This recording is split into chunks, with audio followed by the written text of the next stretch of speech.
Hey guys, what's up? Welcome back to the channel. It's Cynicalex, and this is the newest Marvel Future Fight tier list. But before we get into the list specifically, I want to remind you guys of a few things. For one, these lists, as always, are just made by me, given my personal opinion, my thoughts on the game, how I see things. I do have my own personal biases. I like PvE a little bit more than PvP, and so on and so forth. So I try to be as impartial as I can, but I'm just one person. So don't take what I'm saying as the law or as the absolute truth. There are different ways to value characters, and this is not the only way to value them. This is just the standard sort of my opinion doesn't mean the world PSA warning. Secondly, we skipped an update. The entire 5.7 update with the Warriors of the Sky, I skipped that one. I didn't feel like there was enough to warrant a new tier list, and now going over this tier list, I have other problems with the tier list as well. So we'll get to those problems at the end. So if you want to know what the problems with the tier list are, if you want to maybe give me some suggestions to improve the tier list, watch until the end to hear what I have to say, because we're not going to start with the problems with the tier list, of course. We're going to start with the new characters, the uniforms, etc. So we've got a lot to cover this video. We're not going to go into it in as much depth because we've got last update plus this updates to go through, and we'll try to go through it chronologically. Also, just so you know, the toilet tier is over there, but we're not going to be referring to the toilet tier from now on. So without further ado, let's jump into it. And of course, as always, you can find this in my master guide. I don't put everything in the master guide because it acts kind of wonky sometimes. It lags, it disconnects, it reconnects. So I don't want to put absolutely all my content there, but it is still there, and it is still being updated, well, monthly, or at least, you know, by every other month, so to speak. So, the 4 new characters that we got in the last update on top of Crescent Tier 3, who is found right over here, were the Warriors of the Sky. And generally speaking, they all land in the Mythic to Legendary tiers, which is impressive. So, the leader of the pack, Blue Dragon, she's got the self-buffing leadership. We showcased her recently with a CTP of Judgment. She is definitely the best member of the Warriors of the Sky. She doesn't have any support buffs, but she is very good for what she does bring to the table, which is a lot of damage. And she also benefits from buffing herself and the other Warriors of the Sky. Just crazy base stats, and the lightning damage makes her so good against elementally weak opponents like Ebony. She could already clear up to stage 90, as I mentioned before, so she's an easy, not an easy target, but she is a candidate among a few for 99 of Ebony. So that definitely warrants something, you know, close to the Mythic tier. Keep in mind as well, all 4 members of the Warriors of the Sky are good for PvP.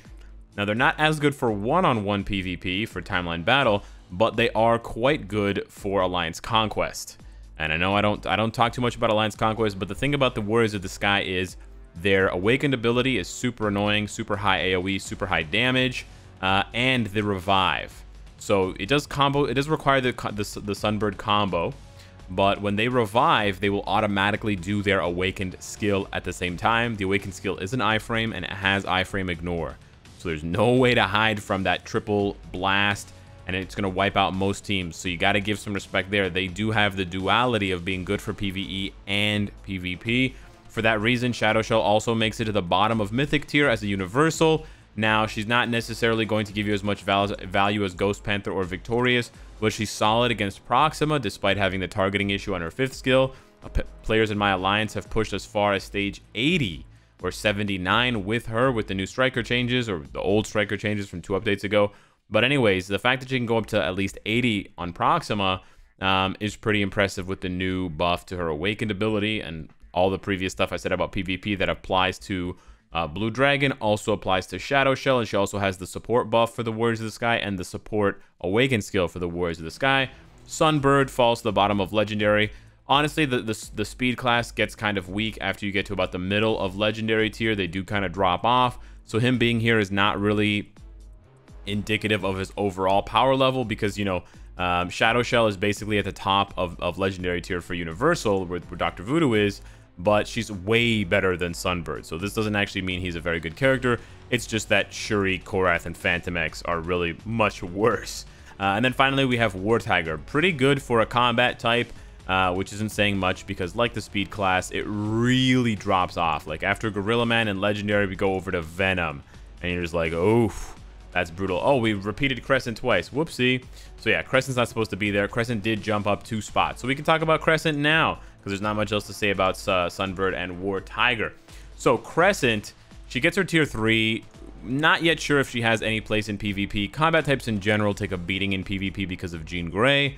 And I've also reflected that by dropping some characters as well in PvP. I dropped... who did I drop? I dropped someone because... Oh, yes. I dropped Silver Surfer. I forgot about who I dropped. But I dropped Silver Surfer out of Omega tier because he's getting a lot less play lately in PvP. You can still see him on a lot of PvP teams, but he's just not getting as much play anymore because they stopped banning Jean Grey. And so they stopped banning Jean Grey, and they also stopped banning Thanos. I think it's been 2 or 3 weeks straight of Thanos and Jean Grey being unbanned. That really tanks Silver Surfer's stock. He really benefits a lot from having at least one of, if not both of those characters being banned. He's still just as good as he was, but it does reflect a little bit on the tier list. If they're not letting us, you know, if they're letting us play with the bigger toys, the bigger guns, his value is obviously going to take a hit. His stock is going to depreciate a little bit. And I just wanted to reflect that. But basically, being at the top of Mythic tier is not much different than being at the bottom. Not at the bottom, but being in Omega tier. You could still put him here. Some people might disagree with me here, but I did want to reflect that, and I did want to highlight that because it's true. The devs have been screwing around with the ban list lately, and it's been hurting anyone who's not named Thanos or Jean Grey. So yeah, Crescent, we still don't know what her PvP value is, but she can clear 90 plus of Proxima, so that really puts her automatically ahead of Wolverine, which is sad, but not a very high bar to clear. And then we just got Mr. Fantastic, Sabretooth, and Namor above. So, and you can flip-flop with Mr. Fantastic and Sabretooth as well. I think some people think I hate Mr. Fantastic. I don't.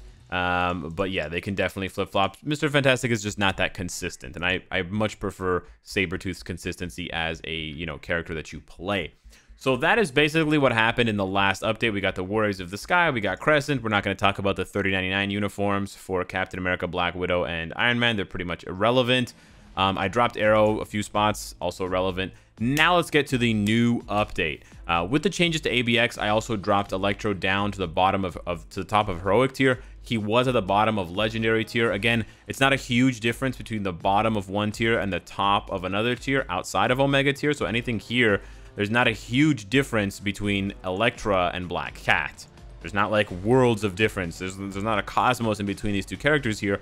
But I just did this, and I moved him, and I bolded him to highlight that he has been heavily and like unequivocally, like without a doubt, he's been replaced. Some people, when Electro came in to replace Korat, they were like, eh.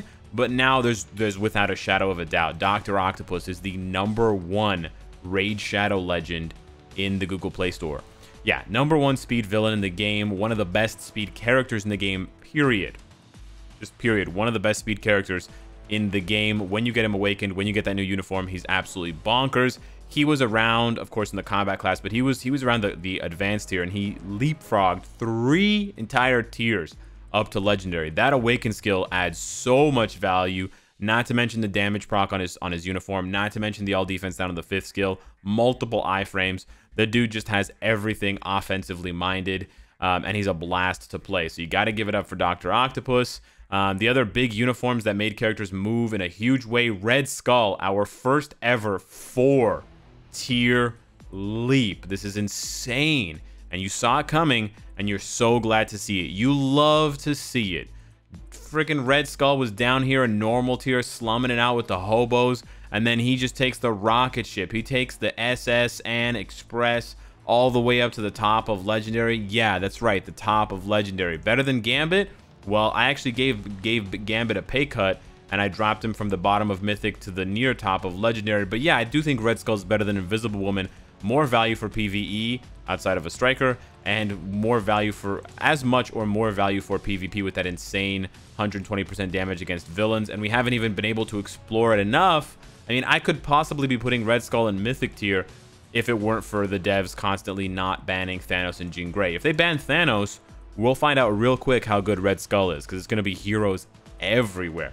So really nice to see that. And, basically all of the other, well, some of the other really strong villains when Thanos is banned are combat types. So even though he's not going to have that huge advantage against villains like he does against heroes, if you put him up against Apocalypse, he's got the type advantage. If you put him up against Namor, he's got the type advantage. So it's really looking nice for Red Skull, not to mention a lot of teams rely on Colossus. you know, Red Skull just eats Colossus for breakfast. He's got the energy on his 4th skill, so he's not going to get punished by Reflect. And of course, he's got the type advantage, so he's not going to die so easily like a speed type would, or you can't just be like, you know, 1-to-1 countered like a combat type would. That time, like when my Colossus one-shotted or killed that Apocalypse. So yeah, I'm really happy for Red Skull. Gambit fans out there are probably going to hate me for this, but yeah, this was kind of deserved. So that's Dr. Octopus, that's Red Skull. Crossbones also jumps up 3 spots from the advanced tier all the way up to legendary, right around the value of War Tiger. I think it's just a solid character. Again, the waters are a bit muddied right now. Like, what do these characters mean? So we'll get into, we're kind of starting to drift into the what's wrong with the tier list. But this is honestly where I would put Crossbones. Just a solid combat type character. Not quite as good as the top of the top, but definitely very, very good for the value and for what you are investing in. And then for the new characters, we'll get to Captain America at the end, because Captain America bleeds into the what's wrong with the tier list. The new characters, Taskmaster, Viper, and Baron Zemo. Let's start with the trash. Baron Zemo at the top of rare tier. He's only there because of the leadership and because of the iframes and the immunity. He's basically like a buffed up Vulture, I would say. You could say he's as good as Wave, probably. Yeah, she's got the support buff too. They're about the same. So again, they're basically in the same place. You could put him at the bottom of heroic tier. But yeah, it's really bad. Anything, you know, under legendary tier is not that good. Unfortunately, Taskmaster also finds himself there. He'd be better if they would, you know, change fix the bug on his 5th skill. He would probably move up a few spots. But with a bug on his 5th skill that you have to tell people don't cancel the skill to get the buff. I mean, come on, or to not get the crazy cooldown. Come on, that's just ridiculous. That's not a way to play a character. But he does have the support buff, so you got to respect that. And then finally, Viper, man. The lone wolf here. Netmarble loves their female characters. Viper, really, really strong. Surprising me, self-buffing leadership. I would say she's as good, if not better, than X-23 with the uniform. She might be as good as Hawkeye, aka Ronin, because she just puts it down. And the poison damage synergizes with the poison resist down. Double synergizes with the all defense down. Very, very good character. And very sorely needed in the poison damage category. Last but not least, before we get into the last thing, is the second last thing. I know I keep saying the last thing.